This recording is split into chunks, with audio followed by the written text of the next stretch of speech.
Han kommer med ormen. Nej. Vi kan godt lige uddybe det. Nej, jeg vil høre husmorråd på flæskesteg, for helvede. Da vi skulle ned til Lasse i efterårsferien, Flæskesteg! der tog vi en housewarming gave med til Lasse og Camilla. Og Lasse han skulle selvfølgelig ikke snydes. Han fik en kæmpe fucking lang vingummiorm. Jamen, vi overvejede at give den til de der unger, der dukker op til Halloween i går. Jo, men så kunne jeg bare stå og svinge med den i døren og sige, at de bare kunne tage en bid af den eller andet. Du ved godt, hvor meget den har kostet, ikke? Børnene? Ja, ærligt, giv et gæt på, hvad den har kostet.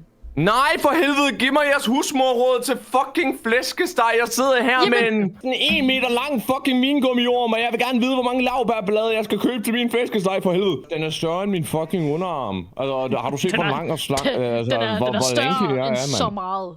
Det kan jeg godt fortælle. Den er langt over gennemsnit. Altså, man kan ikke håndtere den. Er gennemsnitlig. Nej, det er kraftigt ikke.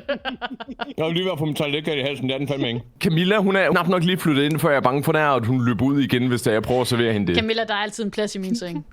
Hold kæft. I got you, girly pop.